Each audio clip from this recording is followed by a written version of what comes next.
Hi, everyone, and welcome to another episode of the Galit Speaks podcast.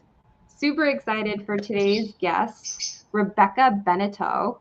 With over 2 decades of professional experience in the realms of sex, intimacy, and relationships, Rebekah Beneteau is a seasoned life coach and energy healer. Her journey has been enriched by comprehensive training at the Lafayette and New York Morehouse, as well as graduating from the esteemed Barbara Brennan School of Healing. She also draws inspiration from the transformative practices of access consciousness. She specializes in guiding midlife women and couples, empowering them to discover and ignite their sexuality.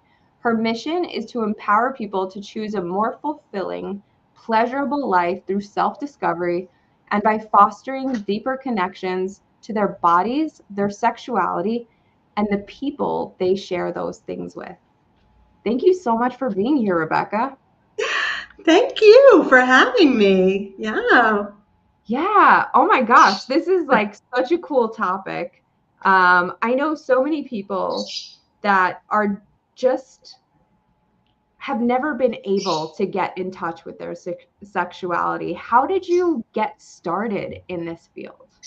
Yeah. Well, it was really the reason that I'm passionate about it is because it was my own path. I wasn't very connected to my body. I wasn't enjoying my sexuality. And I felt like it was definitely hurting my marriage. I will say that. I kept feeling like there was more to life. There had to be something that I was missing.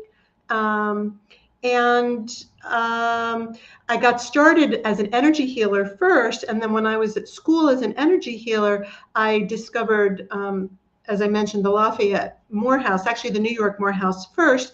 And I started to do some research. I started to make getting in touch with my body a priority. And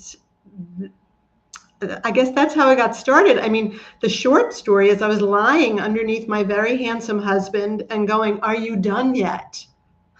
And I was 33 years old. I was pursuing a career that I loved. I had a beautiful child. And this piece was just missing, you know? Yeah, I can't imagine how upsetting that had to be for you, like especially realizing that that was the case. And had your husband noticed it? Had he said anything about it, or was this your own personal awakening in that moment? It was my own awakening. To be honest, it was a troubled marriage. And after 10 years together, we split up, but we made two amazing kids out of it. Um, the interesting thing was that as I became more empowered and more connected to my body, he actually became less happy, not more. Wow, that's really Mm. interesting. Um, I mean, I guess it kind of makes sense that sometimes people cannot handle the different vibration that you're going to. They're just not used to it. They're not comfortable with it. Um, and I, you Yeah.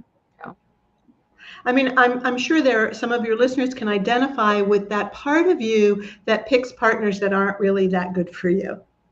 Or they're right for you for the time. And then you start to grow and they don't grow with you, right?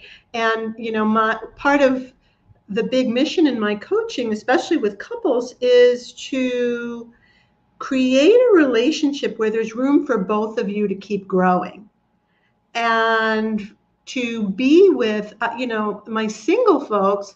I encourage them to find someone who is going to support them to be as big as they possibly can. As and what we really want is to live full out, right? And find a partner who's going to be there with us for that journey. so where do we get started?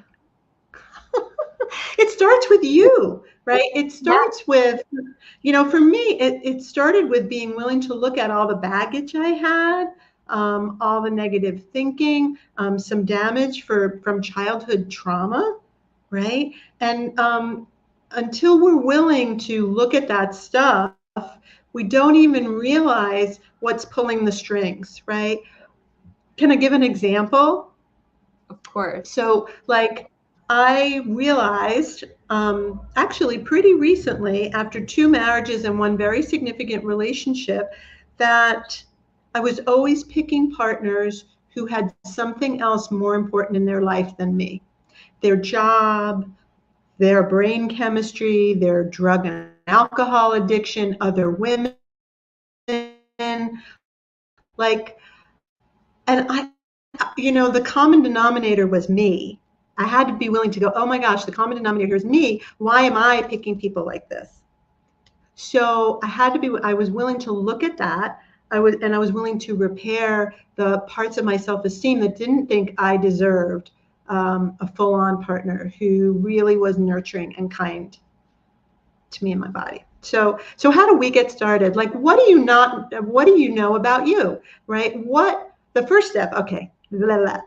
I have so much I want to share with people. Step number 1, be the lover for yourself that you think you're looking for. Yes. Whether you have a partner or you don't have a partner, if you had this ideal partner, how would they be treating you? Oh, I know a lot of women in particular that go around looking for someone to love them, so that will prove they're lovable, but they don't really think they're lovable. They think their thighs are too fat.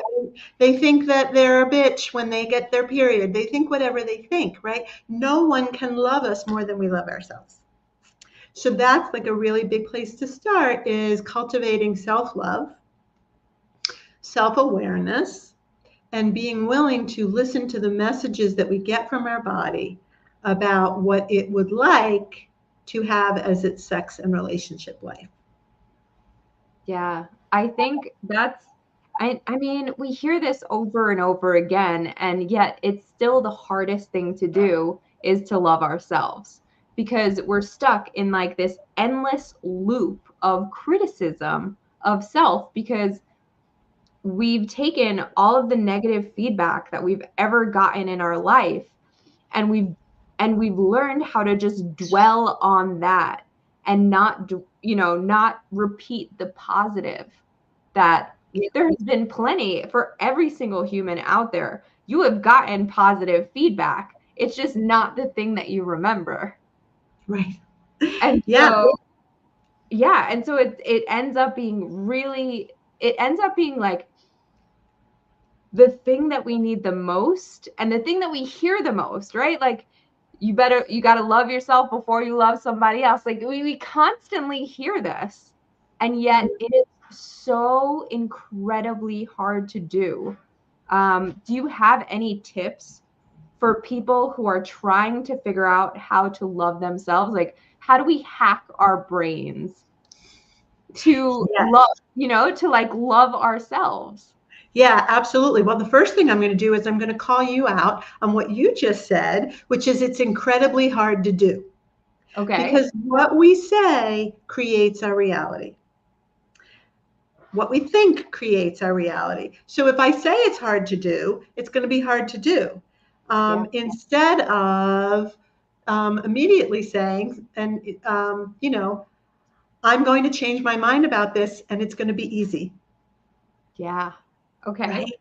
That's, so that's number 1. And then, the first thing is to notice when those voices come up and be willing to go, oh, there's that voice. Who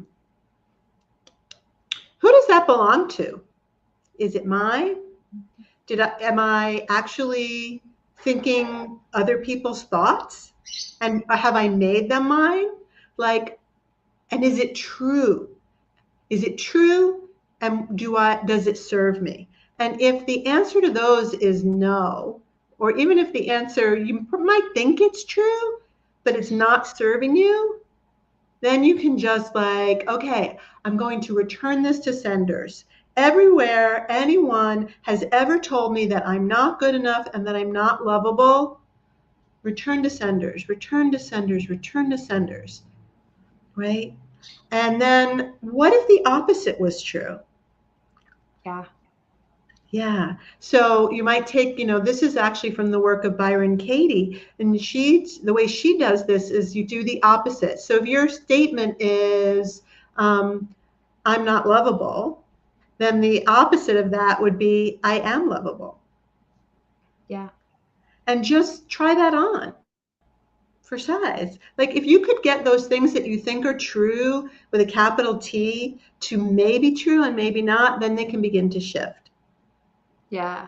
Have you found that it's good to like write down the statement and then what I'm going to say instead going forward on like a piece of paper? Because as you were saying that, that's like the first thing that came to mind is to like create a, like almost like a little chart, like what I'm saying in my mind and what I should be saying. And like every time it happens, be ready with the opposite statement.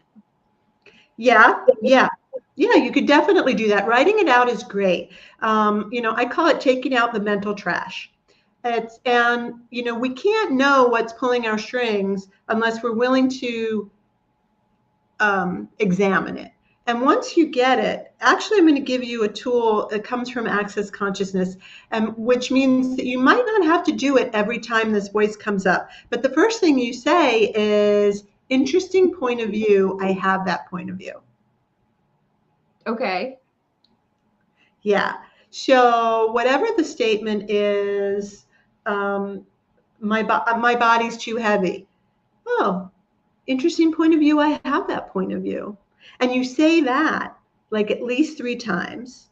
And then you can say, everything is the opposite of what it appears to be. Nothing is the opposite of what it appears to be.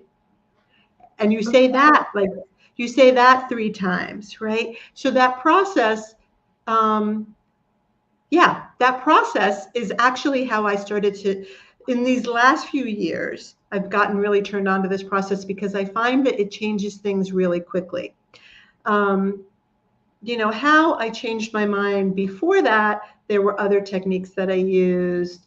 They were kind of slow. I've tried them all, Galit. EMDR, EFT, right? Like affirmations, Byron Katie's The Work. But really, the stuff that I learned as an Access Consciousness facilitator trumps it all. So let me slow it down a minute because I really, if people are kind enough to be watching us right now, I want to help them with a tool that's really going to change some stuff. So when you notice a negative thought that comes up, and this can be about sex, but it could be about money, your body, relationships, men, women, whatever. First thing you go is, who does this belong to? Yeah. I think that is like so key because I'm thinking to myself right now about the mental mean things that I say to myself sometimes, and I can literally hear that person's voice. Right? Like I know as soon as you said, who does that voice belong to? I heard it in their voice. I heard them saying it to me. It wasn't my voice. Yeah. So you say the thing 3 times, and then you say return to senders with an S, because it might come from, you might remember your mother saying it, but it also comes from magazines and TV and wherever else. So return to senders, and you say that until you feel lighter when you think the thought. This is what we're looking for: enlightenment, getting ourselves lighter first and foremost around all of these thoughts. So that's when you get a really clear picture that it belongs to someone else. But sometimes you've been thinking something for so long that it's like it's yours now. You've made it like yours. And that's where, interesting point of view, I have that point of view. Everything is the opposite of what it appears to be. Nothing is the opposite of what it appears to be can be useful. Like, for example, I'm too fat. Everything is the opposite of what it appears to be. Did you know, like in Samoa, I'm probably too skinny for anybody to propose to me because they have a standard for what's beautiful. And everybody has been beautiful at some point in history or some part of the world or to someone. I know lots of people that prefer women bigger. And they, the bigger the better. And I'm too skinny, right? So, but it's this thing we've got. Like, and you know what happens when we think we're too heavy, for example? We find people that validate that so that we can be right. Even if Right. it's a crummy thought, we like to be right. So we just attract all these people who are going to mirror back to us that we're too big. Instead of that guy over there very shyly going, oh my God, I would love those thighs wrapped around my ears. Ooh, Yeah, 100%. Yeah. Yeah. And it makes so much sense that you're right. Humans, we want to be right. And so if we think a certain way, we're going to seek out validation in that thought. And we are going to surround ourselves with people that validate that. Mm-hmm. And so we just have to, if we can acknowledge, right, what is actually going on, then we could say like, hey, like you just said, like, hey, maybe I'm like Samoan gorgeous. Yes. Maybe I'm this gorgeous. Maybe I need to look for people who value this. Like, I will give you an example from my life. I am Syrian Israeli, and my grandmother was born in Brazil, and I have a big butt. Now, growing up, I was told over and over that I was too curvy, I was too thick, I was not what people wanted. And I did not think that my body was beautiful. I did not think that my curves were beautiful. And it did happen that when I started working in restaurants. And then I was surrounded by a lot of Latinos. And they went crazy for my butt. Like just straight up, like it was just the best thing since sliced bread. And I was like, oh my God, my butt is beautiful. And now I absolutely have embraced my curves and embraced my butt. And I was just like, that was one of the things when I lost a lot of weight. I started doing CrossFit and doing this crazy stuff, and I lost a ton of weight. And I remember the moment I decided to stop trying to lose weight was somebody told me like, hey, you're starting to look a little sickly and you're losing your butt. And I was like, that's it. I'm not going to lose my butt, So it totally changes, right? If you like surround yourself. So for me, it happened unintentionally, but it can happen intentionally if you understand what you don't, what you want to value in your body, and then just surround yourself with people that do value that. Yeah, absolutely. Thank you for sharing that.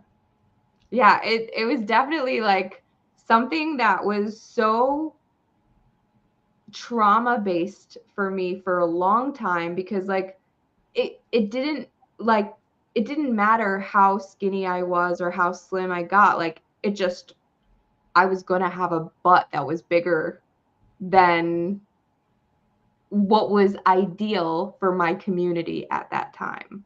Mm-hmm. Yeah, absolutely. And that whole like never enough.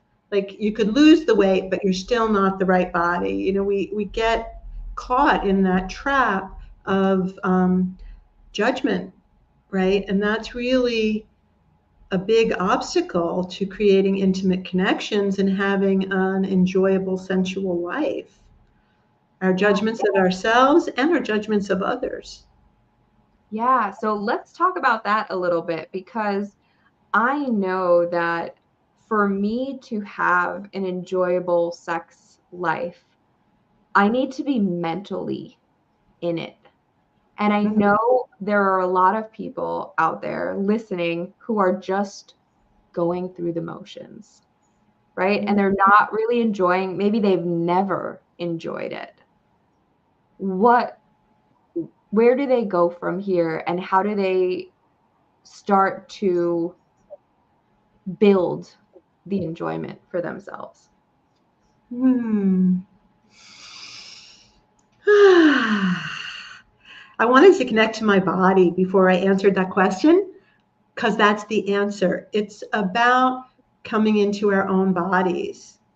So how do you begin? You begin to form a friendship and a connection with your body, and you begin listening to it rather than telling it what to do. You know, all of these things that we're talking about are things that I go through in my orgasmic living program, and we've spent a lot of time on connecting to what does my body want, and what would it like if no one told it what it was allowed to have, right? Like you can't have sugar cereal Monday through Friday. That's how I grew up. You could only have sweets on like honeycomb and Cocoa Puffs on Saturdays. And we probably still do that to ourselves. Like, okay, body, it's time to eat now because it's breakfast time. And we're going to eat breakfast food. And we don't ask, hey, body, what do you want to eat? Do you even want to eat? Yeah. Right? I'm a person that's not really hungry in the morning. And when I stopped eating in the morning, my body got happier. I lost weight. I just felt healthier, more dynamic. So that's number one. Start to create a connection to your own body and be willing to listen to it, including who it wants to make out with and when it wants to make out and what it wants to do when you're making out. Okay. Right? Like, you know, I've been with people that ticked all my boxes. So they should have been someone that I would want to be intimate with. But my body was like, no, like, I don't. And instead of going, well, you know, maybe you'll get excited once we start, I would just be like, no, not tonight, for whatever reason. And it's amazing how often I've been right. Like, I can think of one very glaring example where the person that I just decided not to go and be intimate with, I found out later on he had herpes. I didn't know that. And like my body knew. My body was going like, no, don't go there. Another time I was with someone and we were on a date. He wanted to go home with me. And my body was like, no, not interested. And the next time I talked to him, I realized that he was kind of in an on again, off again relationship already. Like he wasn't really even available. And I would have been stepping into a world of shit. Yeah. Right. So tuning into your body, tuning into what your body likes, creating a practice of getting to know what kind of touch your body likes, what kind of clothes your body wants to wear. Yeah. And then you can take it out to then you can find somebody else to play with. Yeah. But like asking, like when I'm swiping, I'm not really looking at their pictures. I'm like, will it be fun? Will it be easy? And will we both be grateful in the morning? Okay. That's what I'm looking for on the dating apps. And then I'm looking for an energy that matches mine because I've already asked the universe to send me somebody who is fun, funny, nurturing to my body, sexy as all get out, enjoys their body and my body. Like, hey, universe, send me that person. Yeah. How do you recognize that from a profile and a couple of pictures? Does my body go, hello? Okay. Like, think of something that you love to do. How do you feel in your body when you're doing it? Yeah. Going to the beach, going dancing, right? Yeah. And then think of how your body feels when it's something you don't really want to do. Yeah. Laundry, your taxes. Well, maybe you love to do your taxes because you're the financial sharkstress. But for most, get a root canal, right? And so that's it. Your body will let you know. So when you're swiping and you get a sense of expansion looking at that person, yeah, follow that. Most people I find are more intuitively aware than they give themselves credit for. Yeah, 100%. And sometimes you just have to cultivate listening, right? Because that's the key. I'll give like an example in my life. I did something super crazy recently. And I am not a medical professional. Please consult a medical professional. All of the disclaimers, blah, blah, blah, blah. But I did a 22-day water fast because I had been going through fertility treatments, and I did like 6 months of those, and it wrecked my body, just like wrecked me. And I had a heart condition, and I just wanted to get my body back to a place where I wasn't taking all of the medication. I just wanted to like go back in time with my body. And so I did it under the guidance of my PCP, and I had a fasting coach that I spoke to every single day. So like there's a responsible way to do this. I did the responsible way. Do not attempt to do this on your own because it is dangerous. But when I completed that fast, and that was about 2 months ago, I am so in tune with my body on a completely different level, like mentally, energetically, with food. I still only eat fruits, vegetables, and seeds right now. But I literally can. I went out to eat and I had a squash stew, which is technically super healthy, right? But I felt it the next day because my body is so finely tuned now that whatever oils, whatever like crap oils that the place that I went to used, I immediately felt. And also just energetically, like emotionally, because I spent that 22 days in my own head, because I really did a full fast, right? I like pulled away from everything.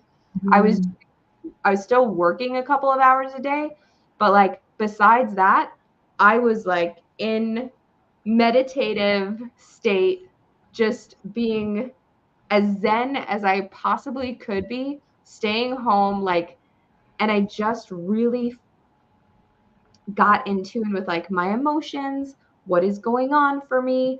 I realized that I had been allowing other people to create emergencies for me that weren't my emergencies, and it just completely changed the way that I'm living. And so there are ways to like go in there and cultivate listening to your body. And sometimes it takes something drastic to do it, but it doesn't have to, right? There are other things that, especially like working with a coach or therapy, things like that, you can cultivate that, right? Like you can start to listen to your body because our bodies are constantly telling us things, and we just ignore it most of the time. We rationalize over it. Yes, yeah, absolutely. I get it. And our bodies will try to talk to us and talk to us. And if we don't listen, it escalates. And then we have that emergency that can't be ignored. And if you slow down and listen to it first, you don't have to get to that point where you have the heart attack, you have the high blood pressure, the whatever that's going on. And so that's really beautiful that you were listening to what your body said it required to shift. And how are you, can I ask a personal question? How are you doing in your fertility journey now? So it's been about 2 months, a little under 2 months. It's been about a month and a half since I finished the fast. I think one of my issues with infertility, or my issue with infertility, is a hormonal imbalance that prevents me from ovulating naturally. It appears that I may have ovulated myself this month. And so, yeah, like, I don't know. We'll see. I have to do next week. I have blood tests, and then after that, I'm going to do some hormone testing to see how my ratios have shifted. So we will find out soon. But I am pretty hopeful, and the heart condition that I have, it seems to have resolved itself.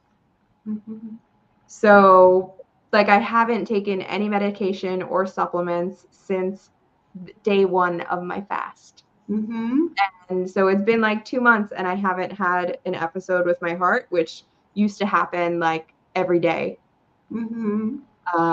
So yeah, like, we'll see. Yeah. Like, it's still to be seen, but also I had this like idea that I had to eat a certain way, and that I had to focus on certain things. And doing this fast and now eating the way that I'm eating now, which is fruits, vegetables, and seeds, and still being able to get all of my nutrients and feel full and feel like really good, like, has made me kind of realize, like, it didn't have to be that way. Like, it didn't have to be the way that I was before, where I was like forcing myself to eat certain things at certain times because I was told that that was the proper way to do things. Right on. And hasn't that been like the theme of our whole conversation, which is, where are we buying into other people's points of view, opinions, theories, instead of knowing what we know, allowing ourselves to trust that we know our own unique body. And, I mean, look at the trends in food. They've been so all over the map for hundreds of years, right? And honestly, I would die if I ate a keto diet. I don't do well on that. I'm a vegan. I'm veganish every now and then. But like, that's how my body likes to eat. Like, and once I knew that, and it just happened, it happened with ease, and my whole body started to reshape and rearrange. So, yeah. I love that, because I'm vegan too. Yay! Yeah, but for some people it doesn't work, right? So that's the thing. And the same thing happens. We said we would promise them empowering their sexuality, but the same thing happens with relationships. Monogamy is great for lots of people, but not everybody. Polyamory works better for some people. Yeah. An open marriage where they're together, they practice ethical non-monogamy, that works for them. Like, what works for you in terms of your sexuality? Are you a little bit kinky, but you haven't thought that was something nice girls did? Yeah. And like, so this is a question that I thought about. I feel like I did it through porn. How do you identify your kinks? Because, like, what turns you on could be something different than what you're having right now. And how would you know what turns you on unless you are allowed to, like, explore it? Exactly. You're doing great. That's exactly what I, suggest with clients, is that you don't know what you don't know what you like until you do a little research. And I personally like to read. So I read a lot of different kinds of romance novels and erotic fiction and erotica. For women, the first book I read actually was My Secret Garden by Nancy Friday. I mean, this book is probably 50 years old at this point, but it's like, it was groundbreaking in its time because she got real women to each write a chapter about their fantasies. And I saw like, oh my God, some people's things really grossed me out, and some people's things I got a little turned on in my body, and I was like, oh, okay. I would go to sex toy stores, right? This was back before we had the internet. Now you can just like click and go look at dildos and whips and chains and all of that. Like just look and give yourself permission. See, one of the reasons we don't like to give ourselves permission to be turned on by whatever is because we're afraid we give it meaning. And we're also afraid that that we have to do it. I mean, not every person that has a fantasy about a gangbang is going to go out and have an experience with 10 men, right? Right. But it's like you're allowed to fantasize about it. Yeah. And that's as far as it goes. And your body likes that just fine. And it doesn't mean that, you know, if you think it means that you're a dirty, rotten slut or whatever you make it mean, this is where we go back to our tools about all those voices and realize that liking something doesn't mean you don't have to give it any meaning or significance. It doesn't mean you're a bad person. I encounter this with my male clients a lot. They're very attracted to looking at other men's genitals. And they're like, oh my God, that means I'm gay. No, it doesn't mean you're gay. It just means you like to look at that. Okay. You might never want to interact with it. You don't have to, but if you do, okay, you know, communicate about that. I work with a lot of couples where suddenly one of them realizes they like something. They don't know how to talk about it with their partner. They're afraid. How can we find at least the place to talk about it without shaming each other? And like I said, you know, maybe it's just something that you use to enrich your fantasy life with your committed partner. Yeah. I think we kind of saw that, you remember when 50 Shades of Grey came out, and it was like a whole thing, and every single woman was reading this, and like,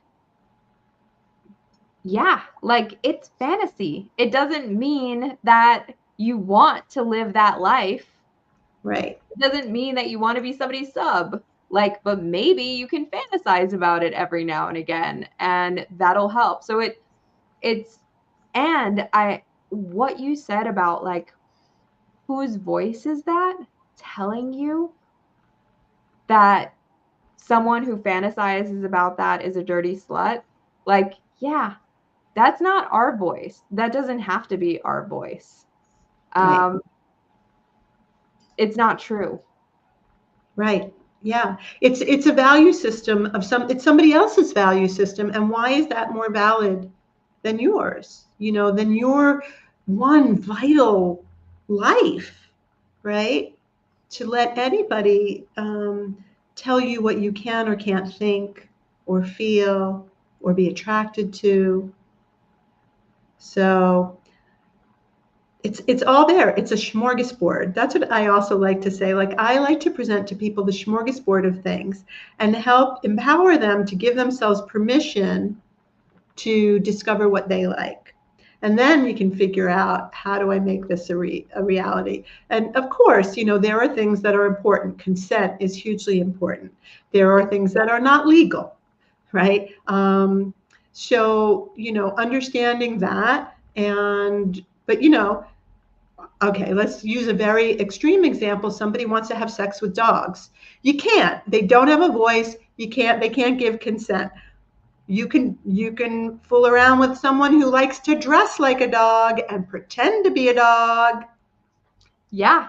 Yes, you can find that is a very important distinction. And I really love that you made that, because exactly, there are things that it is not okay to do. And that is because they hurt someone else. You are doing it without their consent. There are so many things like that. There are things like that that's a line that you do not cross. Yeah. Right? But there are so many, and especially with the invention of the internet, right? You can find your people, right? So if you want to find someone who dresses like a dog and acts like a dog, and that's your thing, and they are fully able and willing to consent to you, then that is something that you can explore. Mm-hmm. You know, for a long time, psychiatry saw these kinds of things as a paraphilia, as a representation that someone was broken in their childhood somehow, and it really isn't necessarily like that. You know, I love to research this stuff, and scientists believe that, well, first of all, they don't know why certain stimuli lights up the pleasure centers in the brain. They have not been able to figure out the lines of causality. So we don't know why. We just know that certain things do.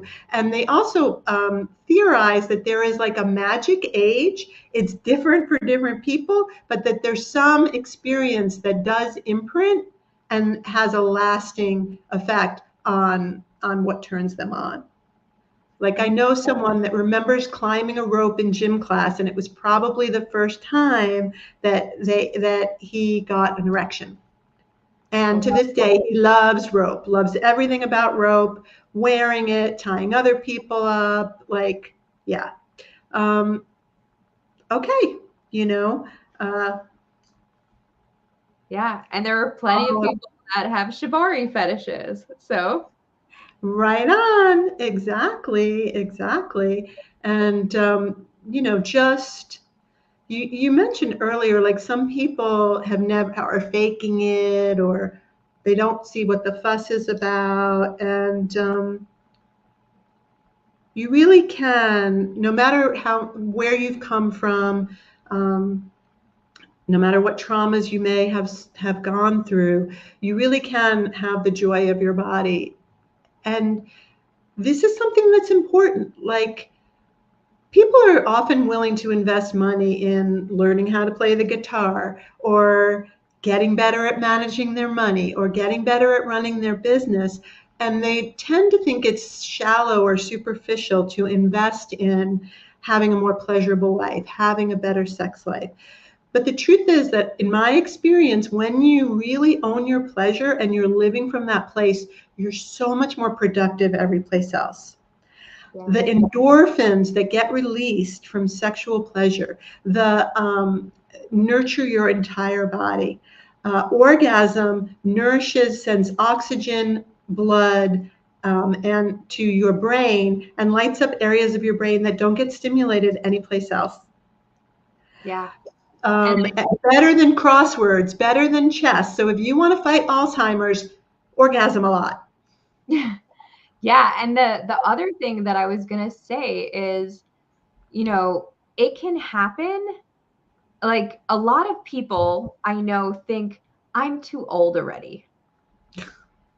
Right? Like, they're like, I've passed that point in my life. Like, I'm just too old. I'm not going to be able to experience this anymore. What do you say to those people? Well, you know, if you don't want to, you know, I know some women that are like, I did that for X amount of years. I'm over it now. I'm free. But you're never too old. There's a reason why nursing homes are hotbeds for STDs. This is true. This is true. You know, you are absolutely never too old. And in fact, what if sex is the recreational sport of the elderly? Because you can do it lying down and you have plenty of time.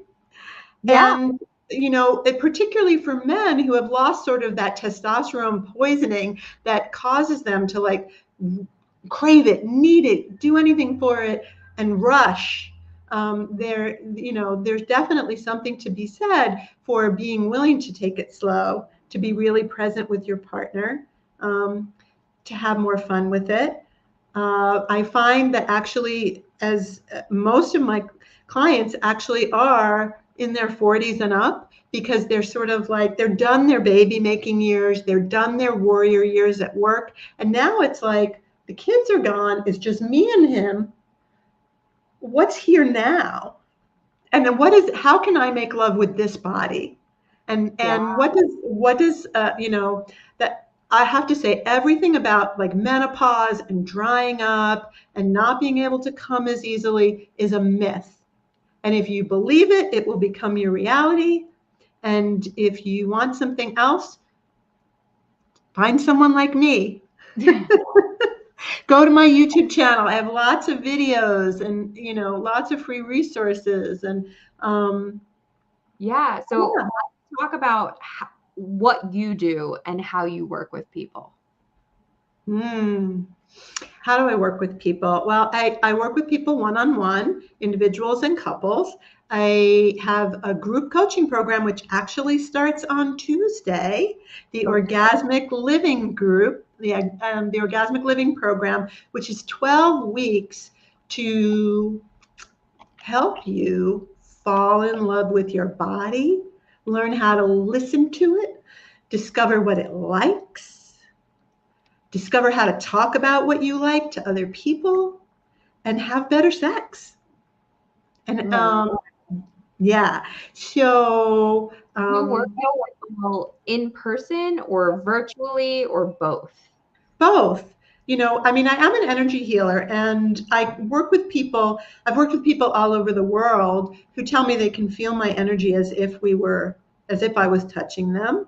So, working online with people is great and can be really effective because I like to combine this sort of the mental stuff, the physical stuff, the techniques, like your soul. What is your soul hungering for? You're all of those facets, right? So that's how we work. And also some people, like I live in beautiful Puerto Vallarta, Mexico. And I don't know if anybody out there has ever watched Sex, Love, Goop with Gwyneth Paltrow, but what you got to see there were couples working with someone exactly like me. So people can come to Puerto Vallarta on vacation and work with me for a couple of hours a day. Or you can fly me to you and do an intensive like that. But all of these things, all of these are ways, once you decide this is a priority, and you wouldn't expect to know how to like be a great golfer just popping out, you just pick up your club and woo. But why do we expect to be good at sex and good at relationship just because? Right. Especially when most of our role models are people that weren't very good at it either. No, definitely not. Right? So how do people get in touch with you? My website, pleasureevolution.com, which I know you've put in the comments. Also, as a gift, I'm giving everybody access to my Sexual Authenticity Handbook, which I know you also put in the comments. And I believe there's a code, right? Didn't I give you a code that they can put in to get it for free? So go ahead and do that. Let me put that in the comments as well. And amazing. And just so you know, the Orgasmic Living Program starts on Tuesday. And just to give everyone a taste, week 1 is all about setting your pleasurable intentions. It's about setting a target so that you know where you're going, what you would like to create. And I'm giving that to everyone for free as well. Oh my gosh, that's amazing. And that starts next Tuesday, the 19th? Tuesday the 19th at 7 p.m. Eastern Time. I'm going to find a link. I don't know if I can make comments and put it up, but if you go to my website and you go to the calendar, let's see, here it is. Let me try to go to the website and calendar. I will put that up.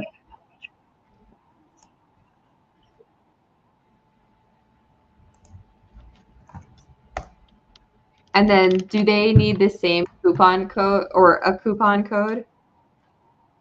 Oh, amazing.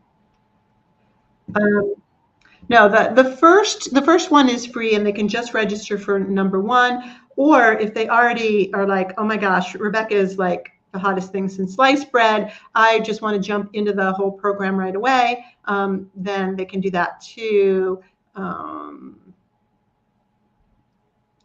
Amazing. So, yeah, here we go.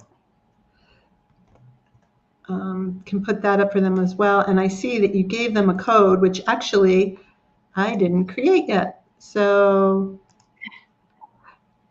but there,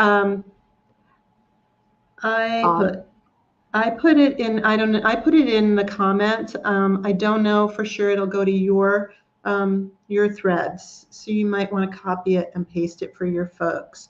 And I will make sure that the code is created as soon as I get off of being with you. Okay, awesome. Yeah. And do you have any, before we end, do you have any nuggets of wisdom that you would like to leave the audience with? Wow, nuggets of wisdom. I mean, I feel like I have just given you all the juicy goodness, right? But you know, if you follow what lights you up, you're the greatest contribution to the planet. Yeah. And that a happy and fulfilling sex life is your birthright. I love that. Yeah. Thank you so much, Rebekah, for coming on. This was so magical, and like it is so needed in the world, and I don't think people understand how valuable having a healthy, enjoyable sex life is. Like it is just something that if you don't have it, it can like make you bitter and skew your whole perspective on reality. And so you're doing super important work. Yay, thank you. Absolutely. Yeah. I mean, you know, marriages dissolve, relationships dissolve over this issue for sure. And you're right, you know, just the whole world looks better. Yeah. From that place. And it's, you know, when a couple has that, it's intimacy building, and it helps them navigate through everything else that's going to come down the pike. Goes easier when you are connected in that way with your partner.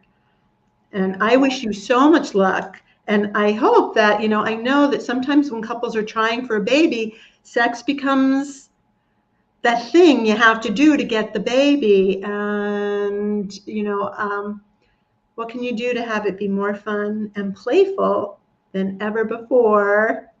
Yes. An invitation for that baby to come into you because you two are having a party and you can't wait. I love that.